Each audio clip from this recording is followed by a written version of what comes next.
Sino kaya ang mabuting puso na pwedeng mag-rescue dito sa mga kalapati natin dito, mga kalapatid? Gustong gusto ko na sila ma-rescue dito. Napakadami na. Masama na yung tingin sa akin ng mga kasama kong seaman dito, dahil may mga opisyal na ayaw na may mga kalapati dito. Talagang oo naman, dumudumi sila, pero yung mga parte lang dito talaga yung pwede nating malinisan kasi. Pero yung mga parte dun sa ibabaw, dun banda, lalo na sa crane, lalo na dun sa mahilipad, hindi na natin sila malinisan. Yung dito lang sa location na ito, nalinisan natin. Natutuwa lang talaga ako dati dito kasi ilang piraso lang naman sila eh.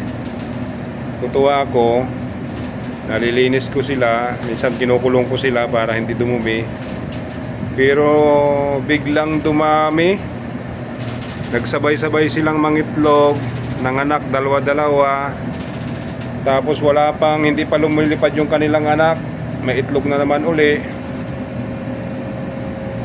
Natutuwa pa rin ako doon kasi ang bilis nilang dumami. Pero nung talagang ganito na sila kadami, talagang napapaisip na rin ako bakit nga hinayaan ko silang dumami dito. Ang sabi kasi, kung hindi ko raw pinakain niya ng una, hindi na raw yan dumami ng ganito karami. Eh paano nga natutuwa nga ako sa unang dumating kasi dito dati. Yung kalapati dito ay pagod na pagod, gutom na gutom. Siyempre, binigyan ko sila ng pagkain, binigyan ko sila ng tubig. Hindi ko naman nakakalain na hindi naman sila aalis na eh. Tapos nung mga hindi na sila umaalis mga kalapatid, dito na lang paikot-ikot. Tinuloy-tuloy ko yung bigay ng pagkain sa kanila. Pero hindi ko sukat akalain talaga mga kalapatid na dadami ng ganito kadami. Alam nyo yung 20 kilos na Flyer Mix dati nadala ko, wala pang isang buwan na uubos na nila. Napakahirap ng patuka dito, kaya ito na naman ang patuka natin sa kanila. Kapag maraming natitirang kanin dun sa loob na sa mistrom natin, ay pinapakain natin sa kalapati. Pero mayroong mga iba na kailangan na kumain ng yung dal at munggo, kasi mayroong hindi talaga kumakain ng kanin, hindi sanay sa kanin. Mga nagliliparan na yan, hindi yan sanay kumain ng kanin eh. Naghihintay silang hagisan ulit natin ng munggo at dal. Pero hindi naman natin pwedeng kunin yung pagkain dun sa loob, kasi pagkain ng tao yon.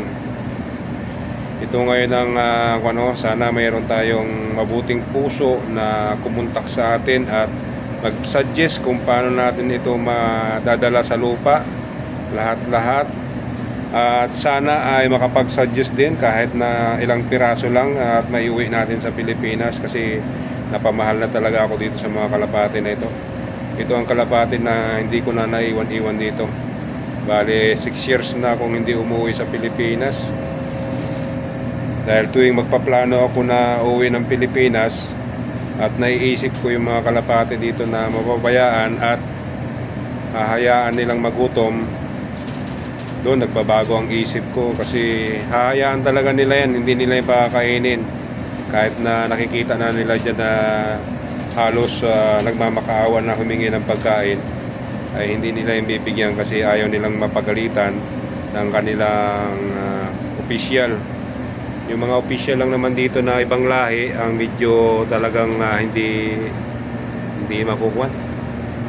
Parang wala silang awa sa mga ganito, kasi sa kanila kasi ito daw kinakain nila, niluluto nila ito.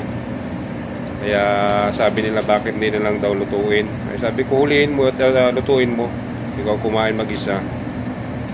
Laki na ng sacrifice ko dito. Laki na rin ang nagastos ko dito. Kwan lang yun, Flyer Mix lang yung nabibili ko sa kanila. Wala pa yung kwan doon.